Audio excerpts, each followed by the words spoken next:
E aí, pessoal, sejam bem-vindos a mais um episódio do Tudo Podcast.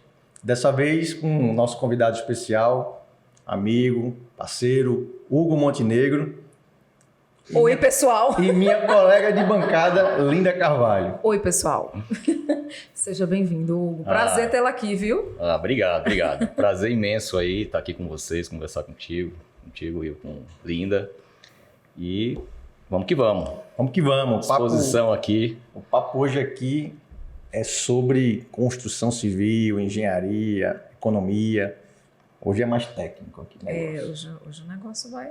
Hoje é uma conversa séria. Mais ou menos, né? Mais ou menos. Vamos ver aí, vamos ver. Depois que o vinho vai sendo administrado, aí a conversa vai mudando de caminho. Ô, Hugo, me fala uma coisa. Você é engenheiro civil de formação, MBA em gestão de negócios, em marketing, e atualmente é CEO da Consultora Aliança, uma das maiores consultoras do país. Hoje ocupando esse cargo de alta liderança, mas no início da carreira, talvez não fosse isso que você estivesse almejando. E aí eu queria que você começasse a conversa hoje falando como é essa experiência de estar à frente de uma grande construtora e lá atrás, no início da tua carreira, o que é que tu pensava assim que tu se formou em engenharia civil? Você imaginava que ia alcançar esse patamar? Vamos lá. Muita calma nessa hora. Devagar, temos tempo. Temos tempo, né? Não, realmente, no início... Não imaginava que minha carreira fosse fosse ter a tendência de ir para uma área mais de gestão e administração. Eu iniciei minha carreira em obra, então diretamente ligado em construção civil, em edificações habitacionais. Então minha formação foi muito técnica nesse aspecto. E aí fui muitos anos engenheiro de obra e gestor e fui desenvolvendo meu trabalho em cima de entrega de apartamentos, de casas e realmente era o que me motivava. No entanto, quando eu estava fazendo envolvido tecnicamente com construção, eu sempre consegui me interessar ou ter um olhar para gestão, marketing e business, negócio. E não tinha muito a ver com o meu dia a dia, mas eu gostava de estudar isso meio que como lazer. Então, essas especializações que eu me aventurei a fazer, as pessoas que estavam fazendo, meus amigos na época, eles todos estavam trabalhando na área. Eu era o único que não usava o que eu estudava no meu dia a dia. Então, a minha rotina no dia a dia, eu não usava marketing na obra. Naquele momento. Mas eu tinha um esforço muito grande em querer aprender, porque eu queria entender esse negócio como um todo, né? A obra era uma parte do negócio. Então, isso despertava muito a minha curiosidade, a minha inquietude de querer saber como é que esse negócio todo, como é que esse ciclo todo se conectava. Na época, realmente, eu não tinha visão disso. E terminei gestão de negócios, depois marketing ficou muito interessante para mim nesse MBA que eu fiz no IBMEC. E aí eu falei, não, eu vou estudar esse negócio mais a fundo. Aí fiz um só de marketing na FGV.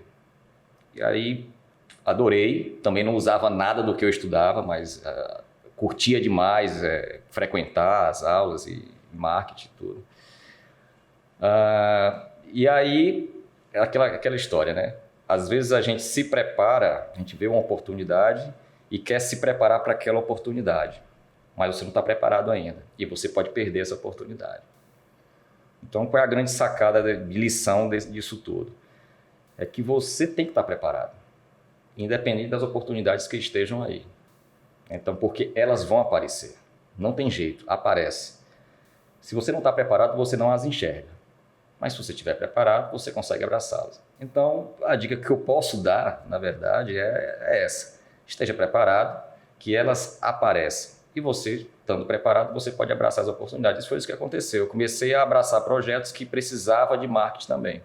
E foi mais uma questão de feeling? Não, eu vou estudar marketing, ou já foi uma percepção? Então, eu acho que é a questão de você se identificar com algo que você acha interessante. Né? Então, meus amigos de faculdade, na época, Muitos foram fazer mestrado em estradas, foram estudar concreto armado, foram ver questões extremamente técnicas e optaram por carreiras acadêmicas, né, ou de consultorias. Então, isso não me seduzia. Isso não me seduzia. E na faculdade eu não via negócio. Você não vê negócio na faculdade, você não vê administração. Pelo menos na grade do meu curso não tinha isso. Sem administração a gente vê direito. Nem administração vê passando. Os outros cursos. Pois é. Aí, como eu não vi nada disso na minha vida, né, de marketing muito menos, né? E aí foi um assunto novo que me despertou muita curiosidade. Aí eu tentei conciliar na época que estava trabalhando e acabou dando certo. E aí isso me proporcionou assumir outras responsabilidades, outros projetos.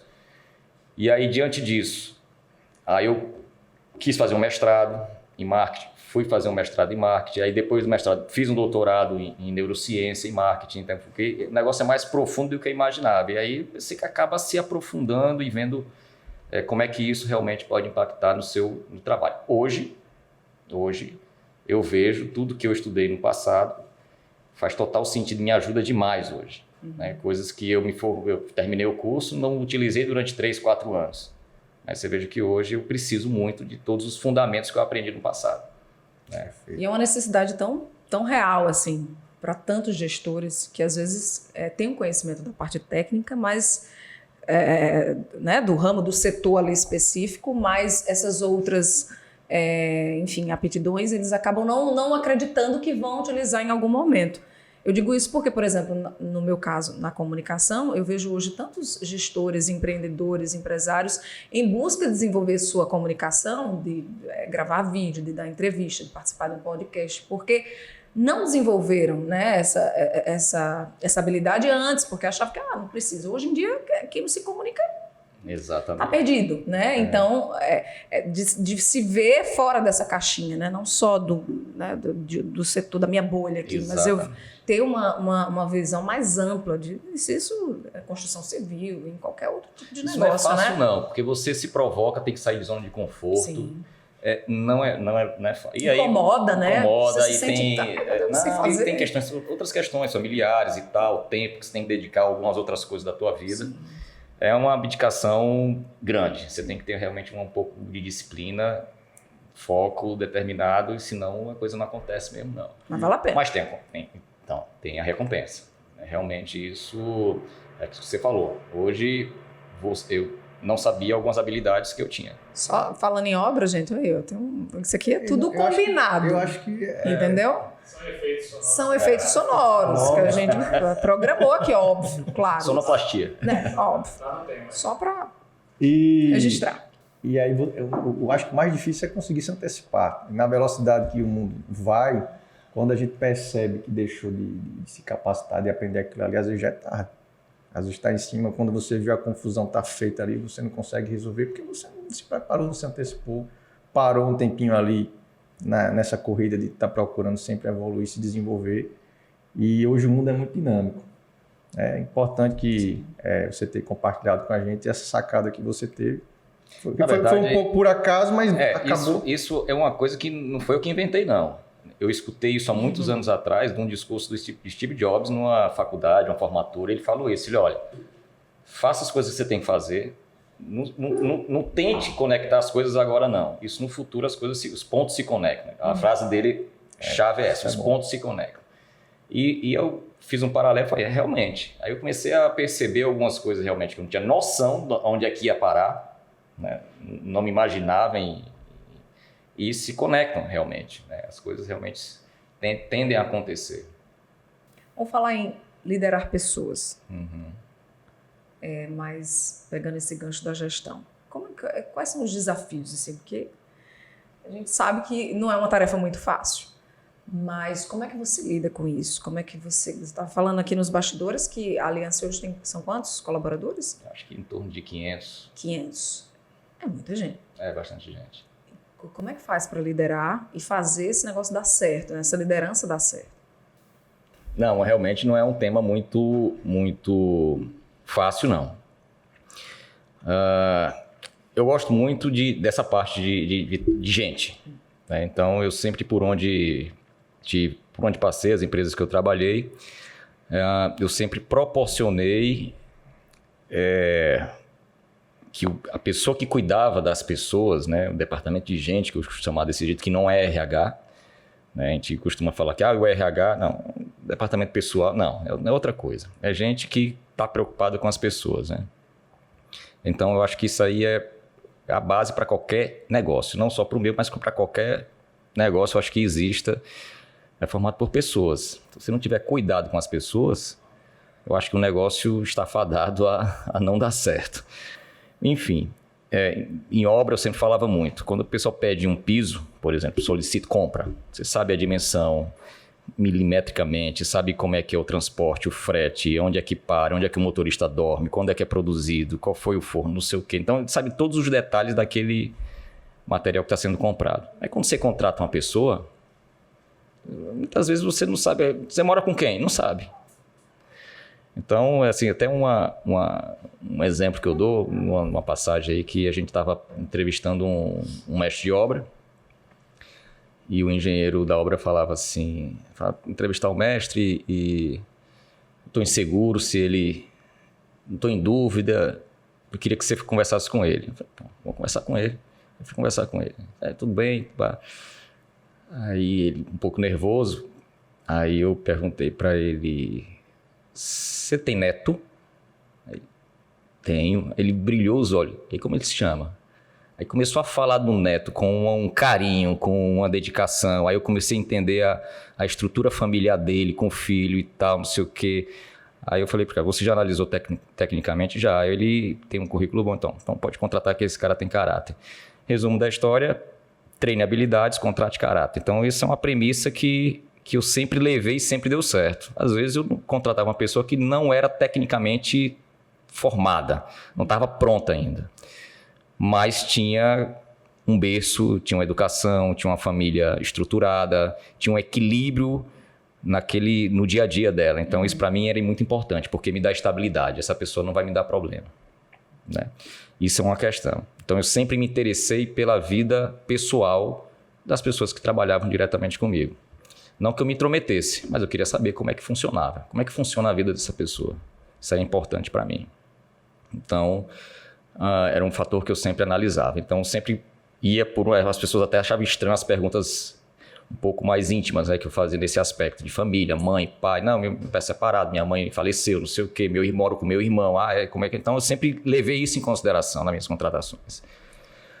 E o outro ponto que eu considero muito importante é que eu sempre contratei pessoas melhores do que eu naquilo que elas fazem. Isso aí, para mim, é uma premissa básica. Então, elas têm que ser muito boas naquela disciplina que elas se propõem a fazer. Então, você tem que trabalhar com os melhores. Tem uma frase muito legal também que se você está numa mesa que você é o mais inteligente, você está na mesa errada. Está na mesa. Então, se levante e fala, então eu preciso estar na mesa com os meus liderados, com pessoas que entendem mais do que eu nos seus assuntos. E hoje acontece muito isso, né? Camila, que está aqui, ela sabe muito mais de marketing do que eu. Meu diretor de projeto sabe muito mais de projeto do que eu, meu diretor financeiro sabe muito mais de finanças do que eu. O de obra entende muito mais de obra do que eu, apesar de eu ter um histórico em obra, mas ele entende muito tecnicamente de muitos assuntos, então isso me dá muito conforto, né? Então isso é uma coisa que eu acho que é fundamental. Isso requer um exercício de humildade grande, né? De você não precisar ser o centro da atenção, né? O centro da atenção tem que estar na equipe, porque naturalmente as coisas convergem para que dê certo. Então, se cada um é muito bom no que faz, é como se eu fosse um maestro. Não preciso tocar melhor do que ninguém, apenas colocar as pessoas no lugar certo, na hora certa, para que cada um tenha autonomia para executar suas tarefas. Isso requer uma certa habilidade e um certo esforço. Eu acho que essa é a minha virtude, digamos assim, conseguir conciliar essas questões. Isso é um dos principais papéis de um CEO. Né? Em qualquer liderança. Encontrar novos talentos, bons talentos. Pelo que você falou, deu para perceber o peso que existe nesse processo de encontrar essas pessoas, de trazer para si, né? Para a equipe, para o grupo, muito mais do que no dia a dia você está ali consertando alguma coisa, mas é em trazer as pessoas boas, você conseguir engajá-las dentro do... Ou trazer ou transformar. Ou transformar. Porque às vezes uma pessoa ela já está lá, ela é aproveitável, mas não foi dado o ambiente ou a oportunidade para que ela desenvolva. E isso pode acontecer e acontece bastante também. E quando acontece é muito gratificante. É demais, exatamente. E a outra questão que eu até estava falando hoje para um dos meus gerentes é a questão da autonomia. Eu dou muita autonomia, mas precisa ter alinhamento de pensamento. E quem dá autonomia tem que entender que essa pessoa vai fazer as coisas ou melhor ou pior do que você, mas nunca igual. Vai ser sempre diferente. Vai ser sempre diferente. Você tem que ajustar, calibrar isso através de quê? Treinamento, alinhamento, conversa, presença, para que ela se aproxime muito da forma que você resolveria as coisas. Aí você vai começando a soltar e dar autonomia. E liderança é tempo. Se você não tem tempo para as pessoas, esqueça. Não vai ter alinhamento, não vai ter treinamento e as coisas não vão ser resolvidas a contento. Então, se você não tiver presença e tempo, então não adianta. Você lidera quantas pessoas? 15. Meu amigo, você não lidera. Alguém está fora do seu radar aí, alguém está... Não dá tempo de você ter tempo de qualidade para a equipe. Não tem. Eu lidero 25 pessoas. Não lidera. Você é outra coisa, pode dar outro nome, mas liderar não é. É hierarquia também, né? Não necessariamente é uma hierarquia completamente verticalizada, mas você tem que ter a cadeia de comando, né? Exatamente. E respondendo a pergunta de Linda, como é que faz para liderar 500? Sim. Essa forma de pensar, você tem que passar para os seus diretos, que hoje são 8, Camila? 8, né? 8. Esses têm seus gerentes embaixo, que passa a forma de pensar, que vai cascateando, vai passando, e aí vai atingindo a base.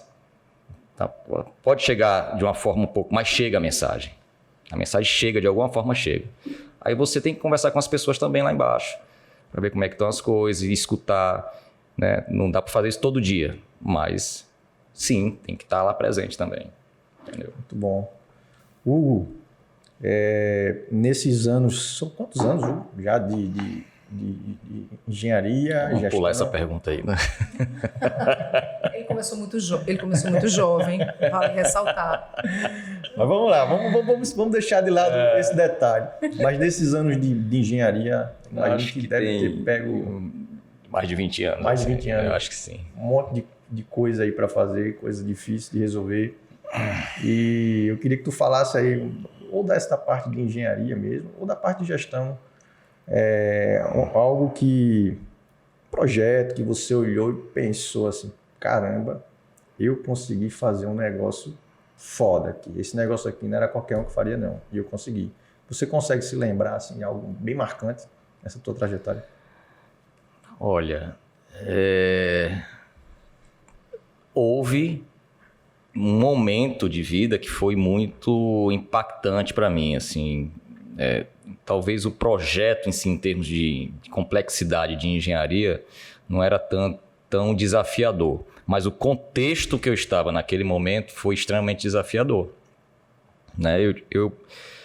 Vamos lá, eu morei 5 anos na Venezuela e os 2 anos finais foram anos muito complicados no país, né? Um caos social, né? E uma escassez muito grande, população passando muita necessidade. Então, pra você ter uma ideia, a obra que eu tinha que fazer estava num projeto de unidades habitacionais e comparado ao Minha Casa Minha Vida daqui, do Brasil, né? Que hoje é Casa Verde e Amarela, mudou de nome. E... pela lei ou pelas normas lá, 80% do efetivo da obra tinha que ser indicado pelos sindicatos. Então, eu tinha domínio, efetivamente, sobre 20% da minha mão de obra. Então, vamos dizer, os 20% da minha mão de obra faziam 70% da obra. Os outros 80% faziam o que o sindicato mandava. Então, os caras ficavam ali só atrapalhando e negociando e vendendo coisa e tal. Era Loucura. E uma obra com 600 pessoas. Aí você imagina o que eu tinha de domínio, né?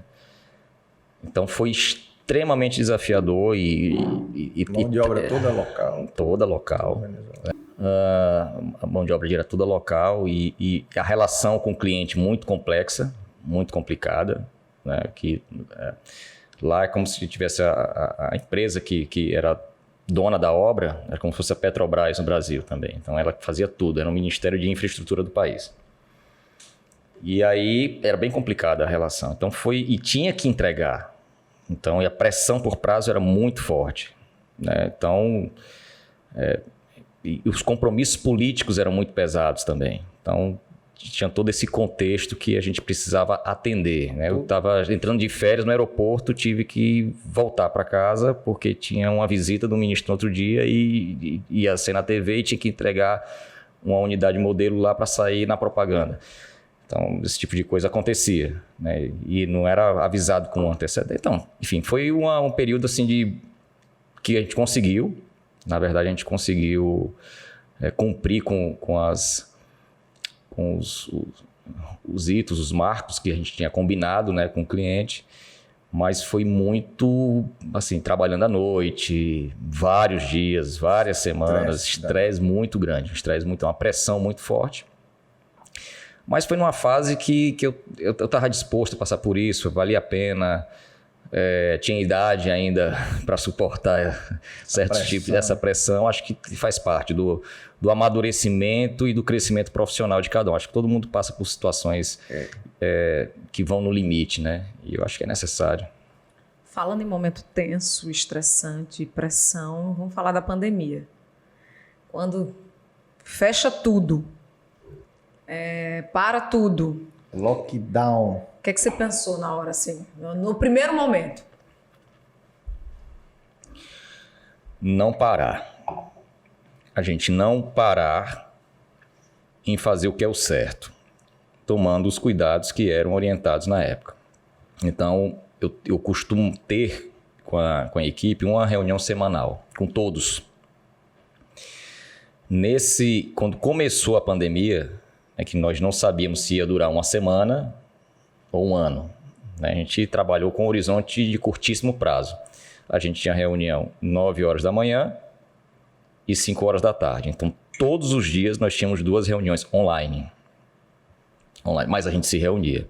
Porque vinha com a interpretação de uma nova determinação do governo, de como trabalhar, de quantas horas a gente poderia trabalhar, se tinha que fechar, se não tinha, qual era o protocolo de segurança. Então a gente discutia, estava muito perto sempre.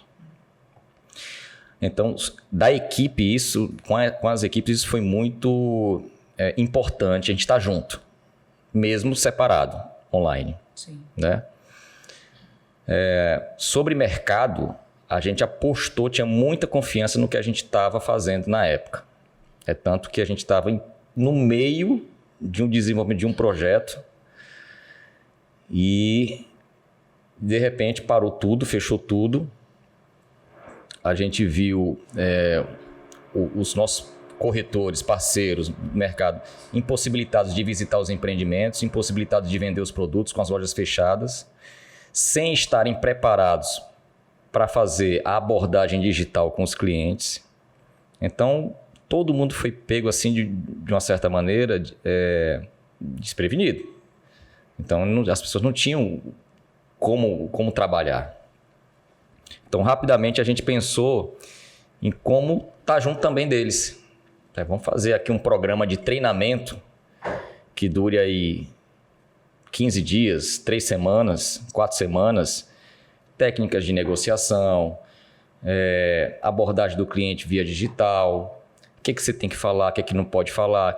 Então, a gente começou a fazer esses encontros e, incrivelmente, começou a ter 100, 150, 200 pessoas conectadas, esperando que o ponto de encontro da gente falar sobre as questões do mercado. E a gente não parou de desenvolver esse produto. E a gente foi desenvolvendo e decidimos lançar em maio, no pico da pandemia, no auge e digital. a gente aproveitou esses treinamentos que já tinha esse ponto de encontro, o pessoal não tinha o que fazer. Estava todo mundo ali esperando pelas informações. A gente estava capacitando, na verdade, o mercado.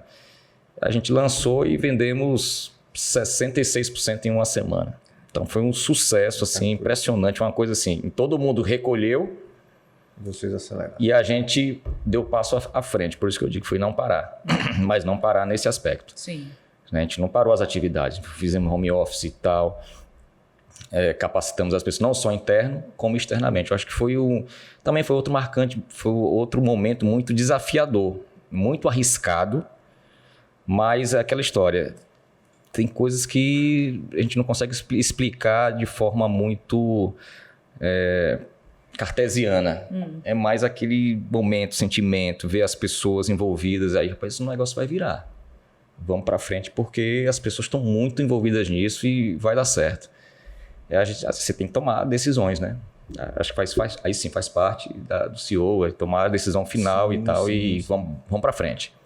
E lançamos e a gente foi muito feliz. A gente foi o segundo, na época, foi o segundo lançamento digital 100% online do Brasil.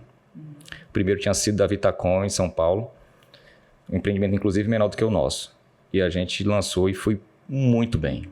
Foi muito bem. E o mercado agradeceu muito, né? Os corretores que estavam ali treinaram e fizeram toda a abordagem que tinham aprendido nos treinamentos. Botamos uma pessoa para falar, para dar o treinamento. Foi um negócio bem bacana, bem profissional, digamos assim, para o momento que a gente estava passando, né? E pela rapidez que a gente queria implementar as questões. Então, a pandemia realmente nos proporcionou mudanças de pensamento, de estratégia, então nos provocou muito, né? A gente vinha com um plano estratégico para o ano totalmente direcionado para um lado e acabou que a gente teve que mudar o drive e foi o jeito. As pessoas ficaram mais tempo em casa e aí eu acho que talvez começaram a perceber a necessidade de espaços ou de aproveitar determinados espaços. Isso mudou também a concepção na hora de vocês montarem um projeto ou pensarem num projeto, né, naquele momento, enfim, nessa necessidade, né, não só na necessidade, mas eu falo assim, no start, né, que as pessoas estiveram cada vez mais em casa, passando mais tempo em casa e percebendo a importância de se viver num ambiente melhor, mais confortável, enfim. Também teve isso? Total, você tem toda a razão que você está falando aí. Eu acho que as pessoas começaram a ficar em casa e começaram a perceber... Vamos lá, quem trabalha o dia todo fora de casa não sabe como é o seu apartamento à tarde. Verdade. Né? Em determinada hora do dia. Então começou a perceber alguns desconfortos realmente dentro do seu... Eu costumo dizer o seguinte, a relação das pessoas com o lar mudou. A gente está tendo agora... eu vejo que a gente está saindo da fase aguda da pandemia e as coisas já vão entrar num ritmo de normalidade com o avanço da vacinação, mas essa relação vai permanecer. As pessoas estão olhando diferente para onde vivem. Então, essa relação com o lar, ela mudou. E aí as empresas que perceberem isso de forma mais sensível, né, mais aderente à verdadeira necessidade do cliente, vai dar um passo à frente, não tenha dúvida disso. Né? Então, essa relação com o lar mudou sensivelmente. Isso que você está falando aí é a mais pura verdade, entendeu? De repente, quem está num apartamento muito grande percebeu que eu não preciso disso tudo. Eu vou para um apartamento menor, mais bem localizado. Então, quem está num apartamento muito pequeno, muito apertado, está desconfortável, eu preciso de um lugar para eu trabalhar em casa. Eu acompanhei muitas pessoas que fizeram esse movimento. Eu preciso, e pequenas reformas também dentro de casa. Isso aconteceu, eu fiz no meu apartamento na época, uma pequena reforma para poder ter um ambiente para eu conseguir fazer minhas reuniões online. Eu preciso ter um mínimo de conforto, acústico inclusive, que você cansa muito fazendo reunião online, né? Então, isso realmente aconteceu. Nesse produto que nós lançamos, a gente não tinha ainda informação desse tipo de fenômeno que aconteceu. Mas, seguramente, os produtos que a gente desenvolveu durante e pós-pandemia já incorporam essa mudança de comportamento do consumidor. Sem dúvida alguma. Já incorporam. Né? Então, isso não tem jeito. Não tem jeito. É um caminho sem volta, eu costumo dizer. Eu lembro que lá atrás, logo quando a pandemia estourou, na época a gente estava conversando bastante e a conversa era, vai haver um declínio agora, mas a subida vai ser acentuada. E eu escutei aquilo com um pouco de ceticismo. Depois, cara, não sei se vai ser bem assim não. Mas aconteceu. Né? A recuperação da construção civil, ela aconteceu da maneira que você fez a sua previsão. E a gente... Eu falava isso só para os amigos, porque se eu falasse isso em público, eu ia me chamar de maluco. Eu falava e eu ficava...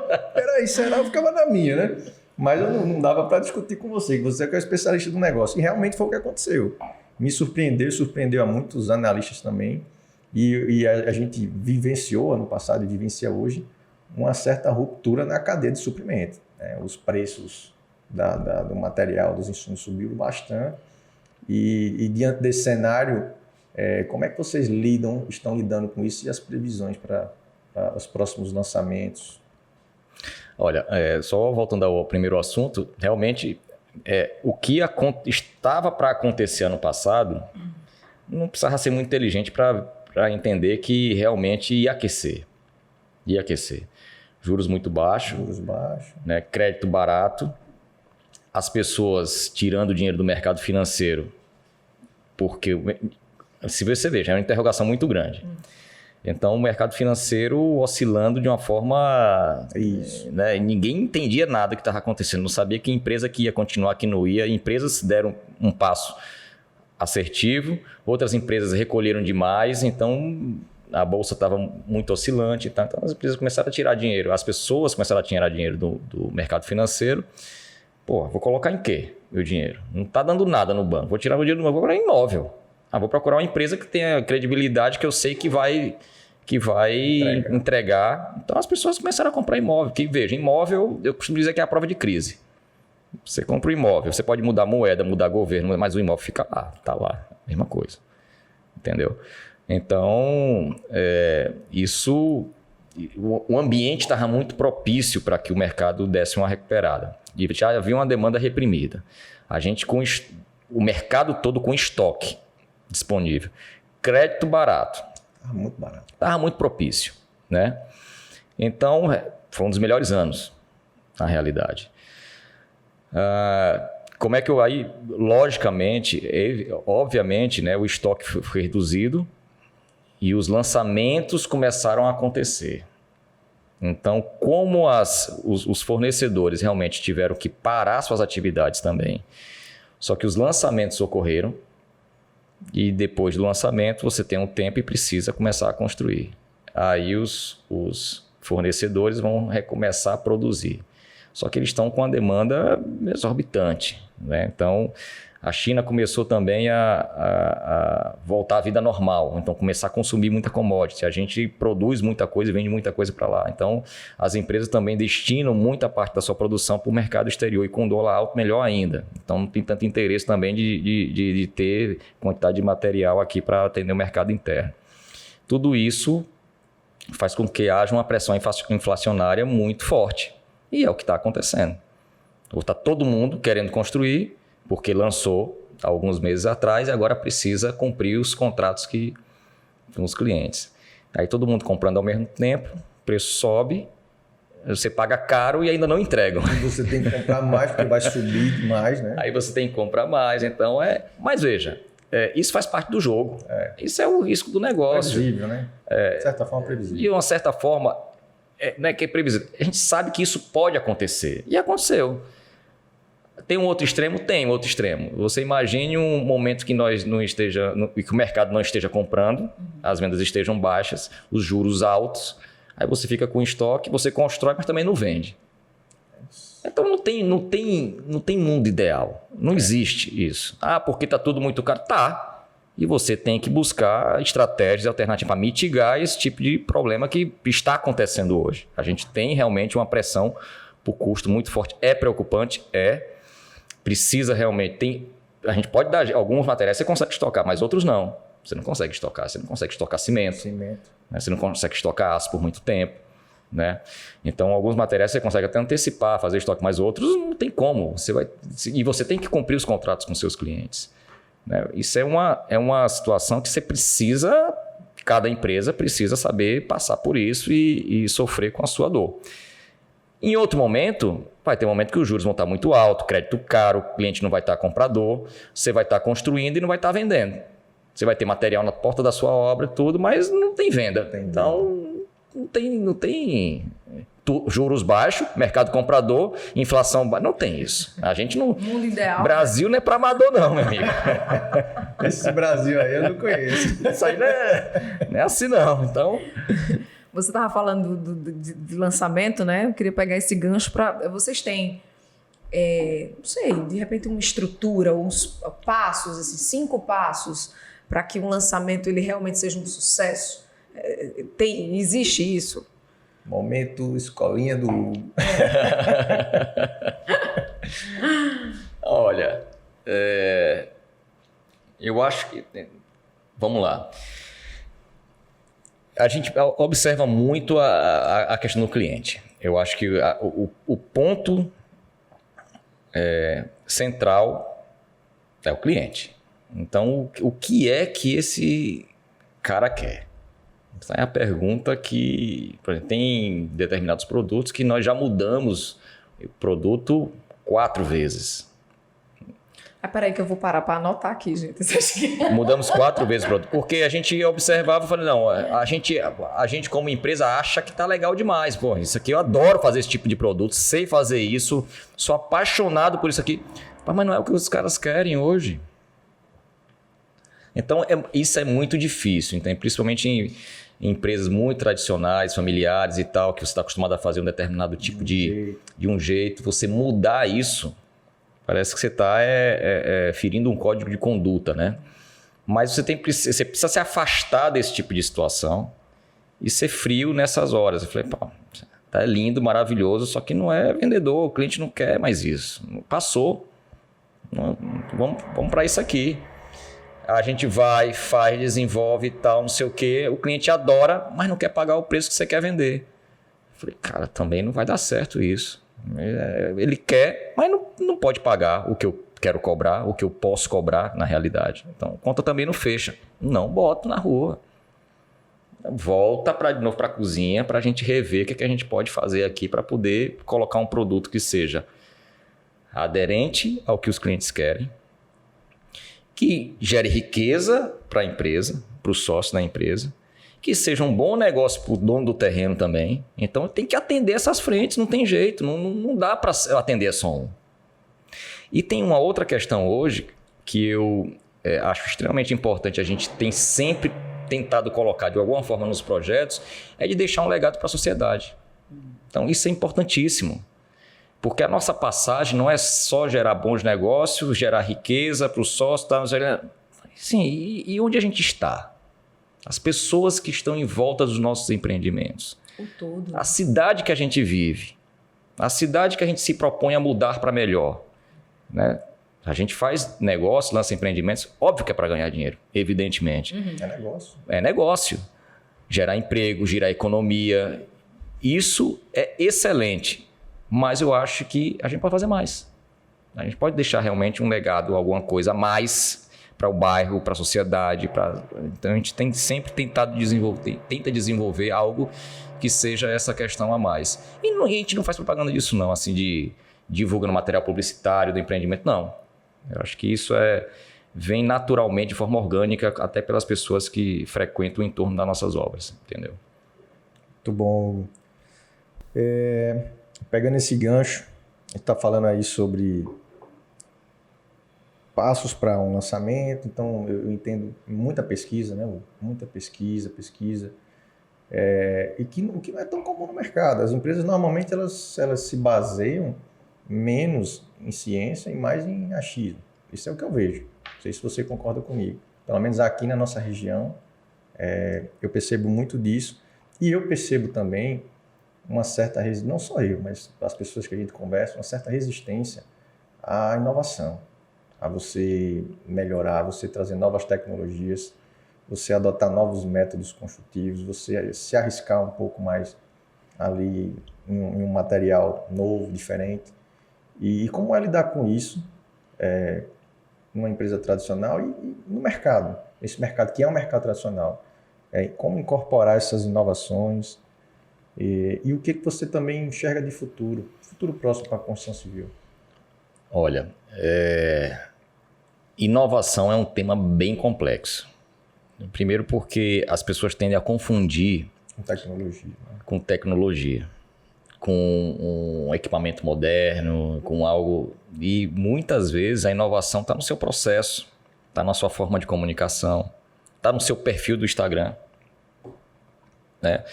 Se a gente parar para pensar que mais de 50% das postagens das incorporadoras falam sobre experiência, sobre estilo de vida e não falam sobre produto. Mas vende produto. Então, isso é inovação, de uma certa maneira. Então, a empresa ter esse drive para inovação é complicado. A empresa ela tem que ter uma orientação de inovação e não necessariamente a tecnologia. Se for em cima de tecnologia e produto, tem que fazer sentido o seguinte aspecto. Tem que gerar ganho financeiro. Senão, não existe inovação. Não vale. Aí você está inventando e gastando dinheiro. E o cliente não vai pagar mais por isso. Aí você está retrocedendo. Você mudou o seu produto, processo, botou uma coisa nova, o cliente reconheceu o valor naquilo, pagou por isso, beleza. Ele entendeu que essa inovação é válida para ele tem proveito disso, beleza. Agora você colocou, não, vou pintar parede de laranja agora, vou inovar. O que isso gerou de riqueza para a tua organização? Zero. Não é inovação, esqueça. Então, isso é um tema muito, muito complexo. E outra coisa, o que eu estou falando não é verdade absoluta, não. Isso é meu ponto de vista e de alguns especialistas. Tem gente que tem outra corrente que acha que é válido, que você precisa testar, não sei o quê, parará, né? Tem que botar um percentual do faturamento sempre para inovação, mesmo que perca dinheiro e tal, não sei o quê. Então, isso é bem questionável, digamos assim. É um tema bem, bem questionável. Eu penso dessa forma, sou muito pragmático com relação a isso. Sobre futuro, né? Existem muitas iniciativas de várias empresas de novos processos construtivos e tal, novas formas de fazer parede. E agora passa por uma questão de norma. Então nem tudo que é bacana, que é legal, que usa, né, muito na Europa e nos Estados Unidos pode ser feito aqui, né? E o que pode ser feito muitas vezes é muito mais caro do que a nossa alvenaria convencional, artesanal, com o pedreiro que você tem aqui, com o operário que você já está acostumado com isso, já tem uma mão de obra já especializada para isso, então se torna de uma certa forma mais competitivo. Então, isso limita muito essa agenda de inovação também. Entendi. Entendeu? Então, eu vejo que as empresas têm muita dificuldade nesse aspecto. Agora, eu acho que tem muito espaço realmente para poder nós implantarmos inovação dentro da construção civil. A gente é muito artesanal ainda, a gente usa pouco pré-fabricado, tudo a gente molda em obra, concreto chega na obra, a gente não usa nada pré-moldado praticamente, né? Só as obras. Pouco, né? Monta pouco. Montar mais. A gente teria que ter um modelo parecido com a indústria automobilística, as montadoras de apartamento. A gente devia montar os apartamentos, né? Mas aí isso envolve também, se você faz tudo antes e transporta, você tem um ICMS, então tem a questão tributária que impacta nisso também, que às vezes não compensa. Então a gente tem uma série de aspectos que não é só técnico de obra. Tem uns aspectos tributários, burocráticos que realmente inibem esse tipo de iniciativa, entendeu? Mas é uma agenda que pode ser muito desenvolvida e tem um crescimento. A indústria é a terceira maior que emprega no Brasil, né? O que é que você faz, assim? A gente está falando de trabalho, negócio, tal. Show. Vamos dar uma amenizada, né? Antes das perguntas polêmicas. Antes das polêmicas de Will, que aí eu deixo para ele, que ele é o... Tem mais de um aí. Ele é... Tá na hora agora. Minha nossa senhora. Olha aí o Pato. Voltou o Pato, né? Tava de férias, hein, Pato? O que você quer? O vinho é bom. O vinho é bom. O vinho é bom. Eu percebi que Italiano, ele né? É italiano. um tomador de vinho, assim, pelo jeito, só que ele pegou na taça, gente. Então, assim, além de tomar vinho, o que é que o Hugo gosta de fazer, assim, para cuidar da saúde, ou para desopilar, ou para se inspirar, ou para, enfim, recarregar a energia para poder fazer aquilo que ele faz no dia a dia do trabalho? Não faço nada demais, não. Assim,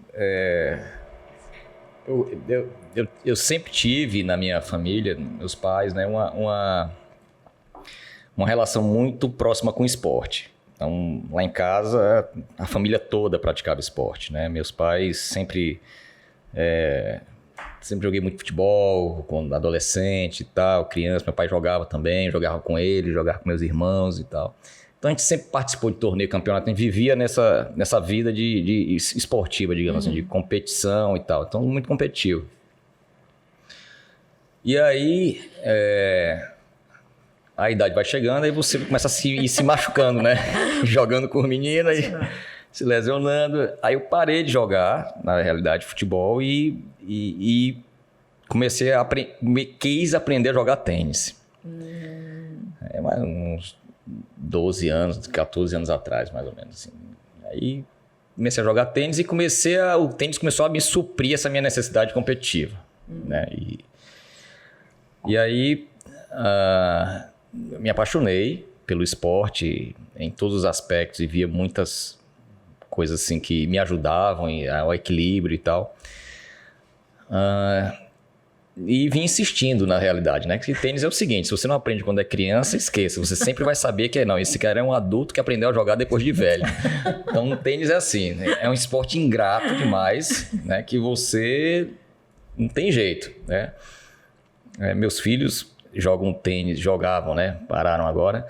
Mas eles, desde 3, 4 anos que treinaram tênis até os 10 anos, mais ou menos. Então, já tem um movimento muito fluido, então jogam muito bonito e tal, não sei o quê. Eu tenho uma inveja danada desse... Mas, enfim. Mas eu me divertia, né? Quando chegou a pandemia, aí fechou tudo que foi quadra e tal, não tinha mais tênis, acabou o tênis. Eu falei, não, vou ficar uma semana parado aí do tênis, vai voltar na outra semana, né? Aquela ilusão da gente que não, vai ficar uma semaninha aqui e depois a gente volta, tranquilo. E não voltou. Aí não voltou e eu, agoniado com isso, sempre... Eu acho que eu nunca passei uma semana sem fazer atividade física. Não me lembro, assim. Isso me ajuda muito no trabalho, a desestressar e tal. Então é hiper necessário, no meu caso, né? Ter um compromisso esportivo. E aí eu comecei a correr na praia, na orla. Eu não gosto de correr, não gosto de corrida, não é o meu esporte e tal, não sei o que, mas não tem tu, vai tu mesmo, é o jeito, né? Aí comecei a correr aí 2 quilômetros, 3, aí comecei a me empolgar um pouquinho mais 5. Aí eu falei, não, tô melhorando, aí 7. Né? Aí porque não gostava, já tava... Não, eu tive que gostar, né? Fui obrigado a gostar. Né? Eu falei, não, eu tenho que gostar desse troço aqui. Aí eu já tava vendo o tênis pra corrida mesmo. Então eu falei, a roupa pra tudo. Não, vamos organizar então. Já que a gente vai fazer isso, vamos se organizar pra isso, né? Alimentação e tal, recuperação muscular, o que precisa fazer pra não se machucar. Comecei a estudar aquele negócio lá. O que aconteceu? Fechou a orla. Putz. Aí, meu amigo, eles não estão colaborando comigo também, né? Não querem que eu pratique esporte. E aí? E aí eu comecei a me desesperar, na realidade. Comecei a ficar preocupado, né? Aí comecei a subir escada no prédio e tal, não sei o quê, e negócio chato, danado, mas tinha que fazer, e eu fazia, e achando ruim e tal, não sei o quê. Aluguei uma esteira, botei no meio da sala e ficava correndo na esteira e tal. Mas é chato demais, é muito chato. Aluguei uns pesos também, né, e tal, é muito chato. Eu não aguento muito esse negócio, não. E aí aí vi um amigo meu pedalando, aí vi outro, aí liguei pra ele, pai, como é esse negócio aí? Tá, pô, detesto bicicleta, não gosto de bicicleta, acho um negócio meio sem sentido, meio... não funciona não. E Aí, rapaz, mas tenta e tal, não sei o quê. É um negócio caro, que cansa, que não sei o quê. Eu não vejo, não vou competir com ninguém e tal. Mas não é assim não, vai. Eu fui. E aí eu contratei um coach com bike, não comprei nada. Aí eu contratei 10 aulas com ele. E aí fui a primeira vez, eu detestei, assim, saí todo dolorido, pescoço doendo, bunda doendo, ombro doendo, canela doendo e tal. Pai, que negócio pra maluco isso aqui, não tem condição não e tal, não sei o quê. Aí eu falei, mas eu vou na segunda, aí fui na segunda aula, aí achando ruim, aí na terceira, aí quando chegou na sétima, aí eu falei, cadê? Vamos não? Eu já tava animado pra ir, já tava com menos dores e tal, não sei o quê. Aí tomei a decisão. Aí falei, não, vou comprar e tal, não sei o que. Isso foi em maio do ano passado. Aí comecei a treinar, não sei o que, comecei a pedalar, e conhece um, conhece o outro, aí você começa a se motivar. Aí ninguém proibiu andar de bicicleta, né? Bicicleta tava liberada. Tava liberado. Aí comecei a ir. E aí foi muito legal, muito interessante. Aí você começa a conhecer outras pessoas e tal, começa a interagir, aí você vai se desafiando, e aí foi indo e pronto. Aí voltou o tênis. No que voltou o tênis, eu comecei a querer participar de algumas competições de ciclismo. Aí não dava para treinar para a competição e jogar tênis, aí começou a ter conflito. O tênis com o ciclismo, aí o ciclismo começou a tomar o tênis. Aí eu, não, vou me dedicar no ciclismo. Aí me dediquei no ciclismo, diminui o tênis, estava quase parando o tênis. E aí, minha paixão agora é ciclismo. Resumindo a história. Olha aí, tá vendo? Pra quem não gostava. Pra quem não gostava, né? Mas permitiu conhecer. Aí o ciclismo começou a fazer parte de uma forma muito intensa na minha vida e assim, é um ambiente muito bacana, é um esporte extremamente competitivo, difícil demais, eu considero. Perigoso, né? Você precisa ter realmente orientação, não recomendo que as pessoas monte na bicicleta e ache que é só andar e acabou, não. Tem que ter muita técnica, cuidados com a segurança, não só sua, como a dos outros também. Porque os pequenos acidentes machucam muito. Então, eu vejo muita gente que está iniciando no ciclismo de uma forma muito precipitada e insegura. E isso tem ocasionado alguns acidentes, realmente. Então, eu acho que faz muita diferença você ter uma orientação. Foi a melhor coisa que eu fiz, não me arrependo de ter contratado essa pessoa no início para poder me dar as orientações básicas. Foi muito importante para eu poder continuar com segurança. Foi bem legal isso aí. Hugo, me fala uma coisa, você já empreendeu ou tem vontade de empreender? Não. Eu sou muito tenso para fazer isso. Eu gosto de cuidar do negócio dos outros. Deixa eu como Eu fico muito nervoso com as coisas que eu mesmo faço para mim, entendeu? Então eu não tenho essa tranquilidade para gerir isso, não. Não tenho essa capacidade, não. É adrenalina. Não consigo, não. Não tem vontade também, não. Não. E admiro muito, respeito e acho que é extremamente difícil no nosso ambiente você empreender. Mas eu não tenho, na realidade, eu posso até ter conhecimento, tal, para poder gerir um negócio próprio. Mas eu não tenho, talvez, eu não me vejo com tranquilidade suficiente para poder fazer isso. Não tenho não estou preparado assim emocionalmente para poder administrar um negócio meu, não sei. Nunca me despertou essa... Muita gente fala assim, é muito bom empreender, eu não quero ter chefe e tal, não sei o quê. O chefe...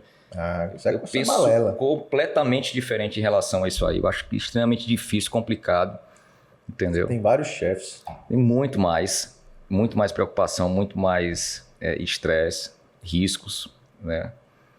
Por isso que eu digo, eu não estou preparado emocionalmente para poder embarcar numa aventura dessa, não, entendeu?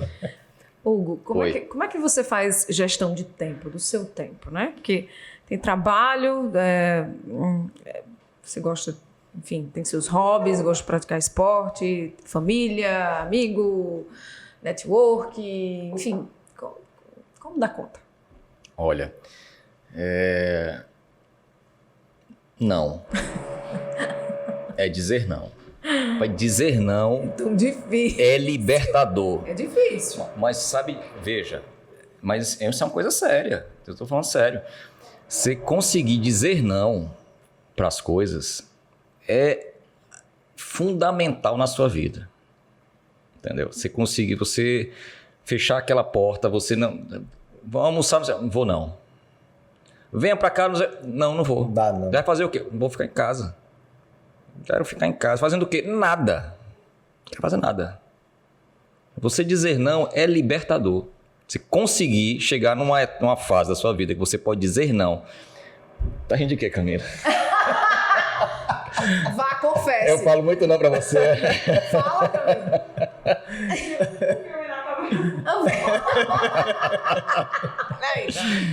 Cara, mas é pra tudo. É pra família, pra filho, pro trabalho, pra proposta de emprego e tal. Você poder dizer não é muito bom. Pronto, gestão do tempo é isso. É você dizer sim, porque realmente faz diferença pra sua vida. Pronto, isso aqui é bom pra mim, para as pessoas que eu gosto, que tá comigo e tal. É sim. Isso aqui vai acrescentar? Não. Então é não. É não. Ah, mas vai ficar chateado. Ok, fique. Tudo bem. Eu prefiro que fique chateado, mas ser autêntico. Do que tem coisa pior de você ir pra um evento, pra alguma coisa e tal, não sei o quê. Você não querer ir, você ter que ir. Você fica olhando pro relógio, querendo ir embora e tal. O que eu tô fazendo aqui? Cara, eu não tô entendendo quem foi que me trouxe aqui. Né? Você fica naquela... É difícil, cara. E às vezes, obviamente, você tem alguns compromissos, né, sociais que você tem que ir. Mas aquilo faz parte de um contexto, de um todo. Entendeu? Uhum. Exemplo. Você mandou uma mensagem pra mim. Bora conversar e tal, não sei o quê, no podcast e tal, não sei o quê. Rapaz, Will, não sei o quê e tal, não sei o quê. Vou. Eu acho que vai ser bacana. Foi, rapidinho. Não foi? Foi. Vou. Depois eu falei, Camila, vou pra tal lugar, tal hora e tal, não sei o quê, se você quiser, tá. Porque, então, tem coisas que você elege ali. Isso aqui vai ser bacana, vai ser legal, descontraído e tal, não sei o quê. E agora... Tem situações, não, eu não posso. Não vou. Eu acho que gestão de tempo é exatamente isso. É você conseguir ter discernimento e poder selecionar o que realmente vai impactar na sua vida, positivamente. Essa é uma boa lição. Ótima. Anotem aí, viu? Camila, pessoal, anotem aí. Camila, fazer um quadro com essa frase. Você disse sim pra você, né? Isso. É verdade. Mas é verdade. Faz todo sentido. Eu tenho uma pergunta um pouco mais técnica, mas é importante aqui para nossa conversa. Diga. Depois dela a gente volta para as coisas mais... Multipropriedade. Multipropriedade é moda ou é uma tendência que vai se consolidar? Vamos lá.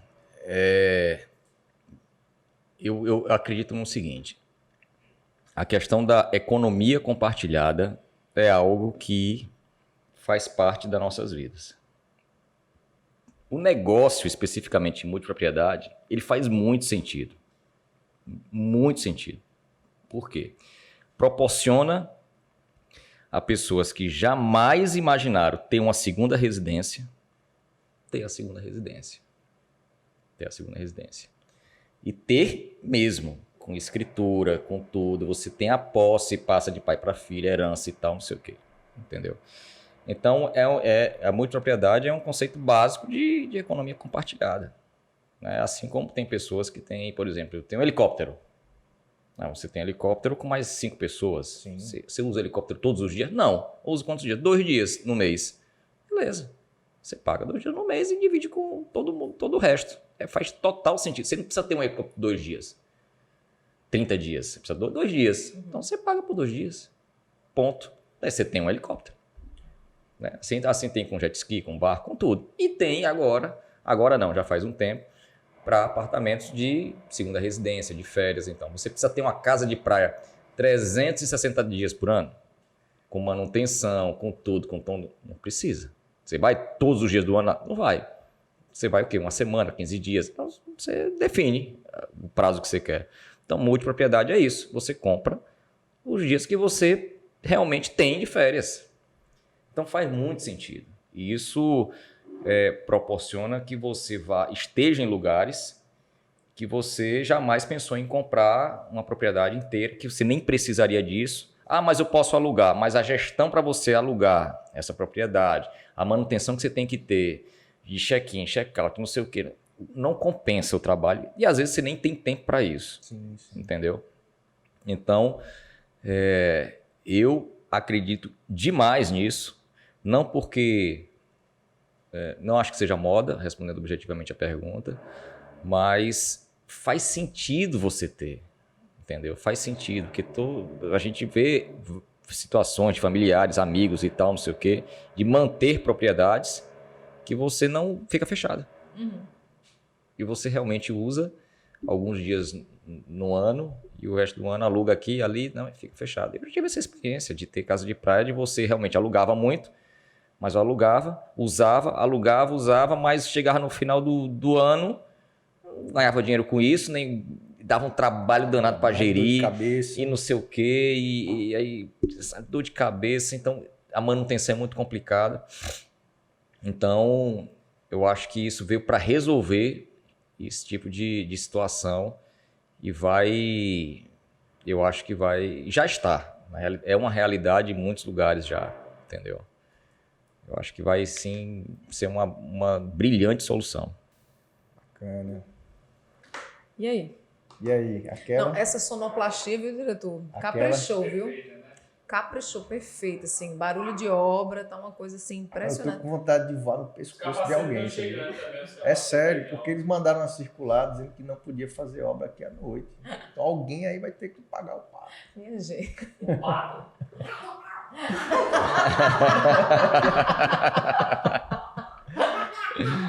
Coitado do pato, rapaz, estava tão quietinho. Hugo, a gente conseguiu conversar sobre diversos temas aqui. Tem um que eu não posso fugir, é falar sobre o Brasil, né? Você é um cara muito ligado nas coisas. E é só uma pergunta sobre o Brasil, para a gente não polemizar demais. Né? Qual a tua visão sobre a conjuntura atual do país da gente? E o que é que falta para o nosso país deslanchar? A gente sempre bate na trave e nunca faz o gol.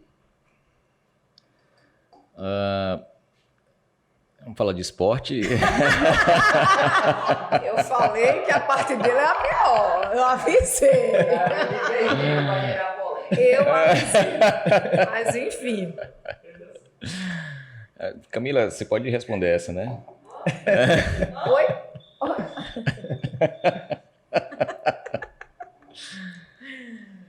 Olha, eu acho o seguinte, que os extremos, eu acho que os extremos são prejudiciais em qualquer momento. Então, eu nunca fui dos extremos.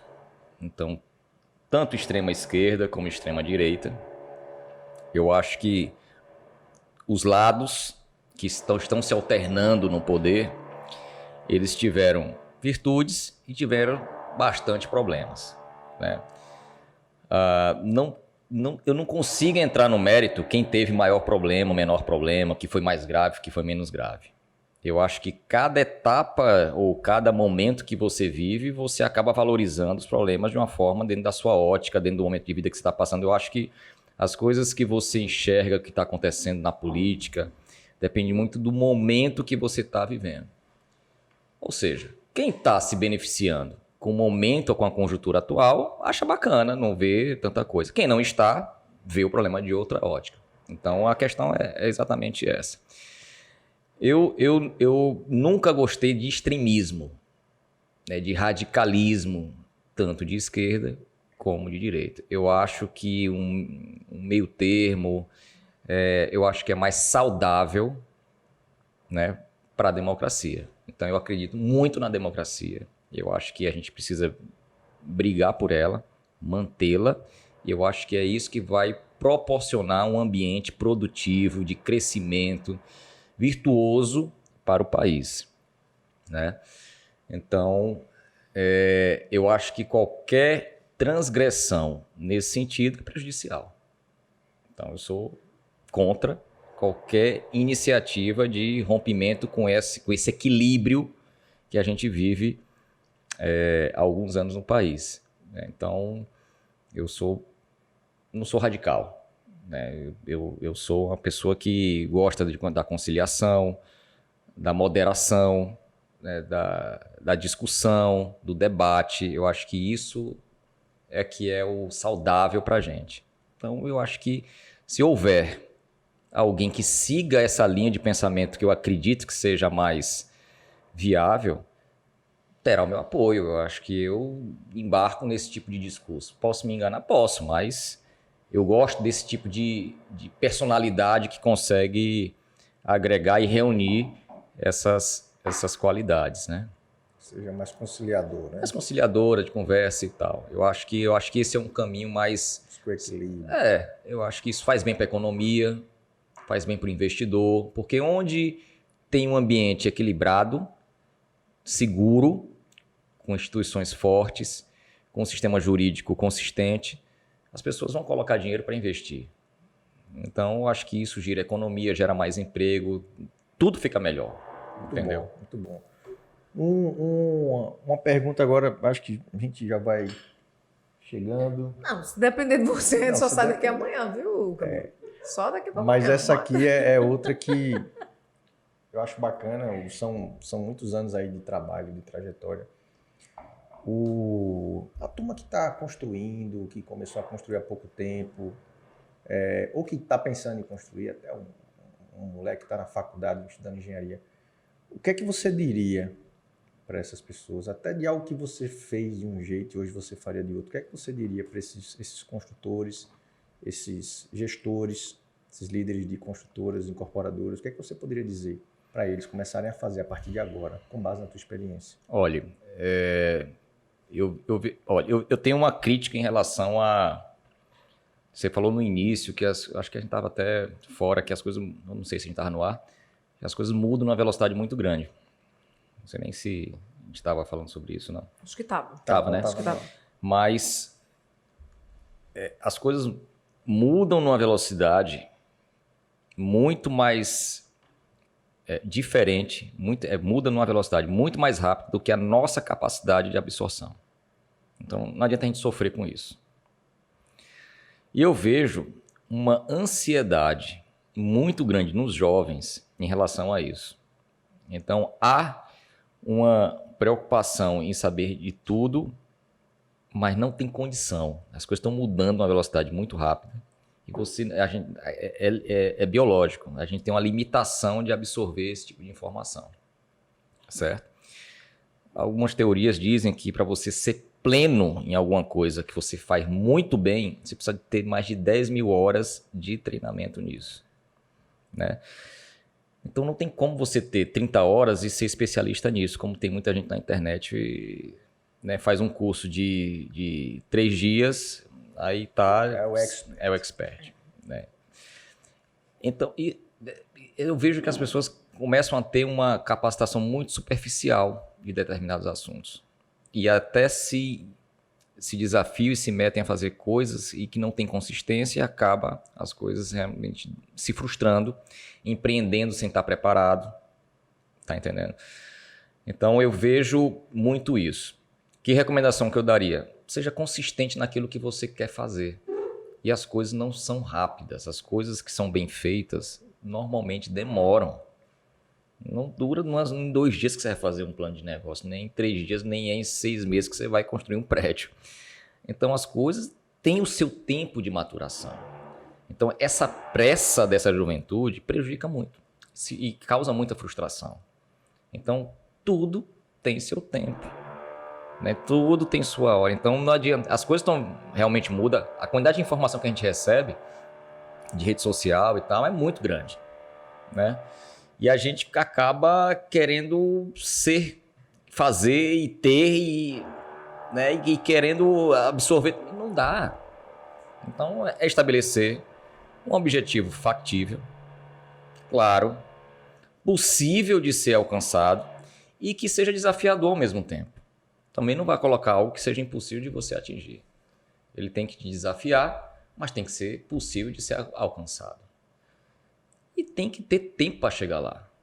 Calma, as coisas vão acontecer. Mas você precisa fazer, é um dia de cada vez. Então a recomendação que eu dou é essa. Quem está começando e tal, seja consistente no que você quer, mas faça bem feito isso que você se propõe a fazer. E não superficialmente ou de moda, como a gente vê muita coisa acontecendo por aí. Isso causa uma frustração geral, isso é até perigoso, entendeu? E é lamentável às vezes também, né? Que as pessoas vendem falsas promessas de realizações, né? Acha que é fácil ganhar dinheiro e tal, não sei o quê. E as coisas têm que ser consistentes, tem que ter regularidade naquilo que você tem que se propõe a fazer. Tem que ter tempo e tal, não sei o quê. Eu penso muito nisso, porque sempre que você trata as coisas com muita superficialidade, elas não são consistentes. Uma hora aquilo ali acaba, desmorona. É castelo de cartas, né? E você tem uma base. Você foi ali, estudou e tal, tá calçado e tal, não sei o quê. Passo a passo, consistente. Você vai ganhando musculatura para enfrentar os desafios que realmente vão vir pela frente. Eu acredito muito nisso. Cada dia um pouquinho. Cada dia um pouquinho. Isso faz total sentido. Cada dia um pouco. Cada dia um tijolinho naquela parede. Cada dia um tijolinho. No final, você vai ter realizado. Entendeu? Sem perceber. Então é muito melhor você despender um esforço, uma energia, pouco dia a dia, do querer mudar o mundo em 24 horas. Eu penso dessa forma. Isso é o que a gente vê nos grandes empreendedores. Essa consistência, essa aversão ao risco. A qualquer risco, né? O risco tem que ser calculado. E para mim faz total sentido. Quando a gente vai encaixando esses tijolinhos aí um a um, bem encaixadinho, na hora que dá um tremor, dificilmente vai cair. Só aqueles que estão mais soltos, ali, os últimos que você não colocou direito. Mas quando você vai construindo uma carreira, uma trajetória, coisas improvisadas, na hora que treme, exatamente, cai tudo. Exatamente. Eu penso muito dessa forma e, curiosamente, coincidentemente, as coisas têm acontecido dessa forma na minha vida. Então eu tenho que seguir isso aí, continuar seguindo. Boa, Hugo. Muito bom. Linda. Estou super satisfeita, viu? Tive vários insights, inclusive, nessa conversa. Adorei. O papo aqui foi bom. Um agradecimento especial, um abraço para o vizinho aqui, que ajudou bastante na sonoplastia. Foi, viu, muito vizinho? bom. Ó, Eu vou até aumentar o cachê dele. massa! Ele trabalhou muito hoje. Massa! Fez toda a diferença no podcast. Bom demais. Eu tô vendo a hora Nem cair. com a picareta aqui assim. Mas, enfim. Não, mas foi tudo combinado, tá, gente? Foi tudo combinado. Claro, não podia ser diferente. O Will sempre Surpreendendo. surpreendendo. Não, e é um barulho que não é assim aqui dentro, é longe. Então longe, o negócio mas, foi planejado. né? A ferramenta é potente. É isso. Mas, enfim, é isso. É isso. Muito obrigada por ter vindo. Eu que agradeço. Foi Valeu. ótimo. Aqui se deixasse, aqui tinha mais umas 10. Viu? Né? Eu tô aqui, ó. Vamos guardar aqui. Eu já levei alto chute aqui, ó. Vou sair daqui mancando, Camila. Não, brincadeira, mas assim, o convite já está feito para um próximo encontro, viu, minha gente? Porque tem conversa aí para mais 1 hora e tanto, no mínimo. O papo continua. A gente... Depende do vinho, né? Depende do vinho, né? Ó, tu capricha nesse vinho, viu, ô parceiro? Tu capricha nesse vinho. Galera, valeu, obrigado. Hugo, valeu demais. Obrigado aí por compartilhar todo esse conhecimento aí conosco. Isso. O papo foi bacana demais. A gente tem muito mais assunto, mas vamos render em outros episódios. Beleza, eu que agradeço. Foi Valeu. joia. Obrigado. Gostei muito de conversar Camila. com vocês. Camila, obrigada. Valeu, galera. Sucesso. Gente, vocês que estão assistindo o episódio, compartilhem esse episódio com outras pessoas, para que mais pessoas possam ter tantos insights quanto nós tivemos aqui, tá? Com o Hugo. Curte, compartilha. Também, se você não está inscrito no canal, se inscreve, que é para você estar sempre recebendo as notificações com os novos episódios, com as novas histórias que a gente vai estar postando aqui. Tá bom? É isso, né? E ativa o sininho. Ativa o sininho é outro. Valeu. Mas enfim, gente, até a próxima. Um beijo para todo mundo. Valeu!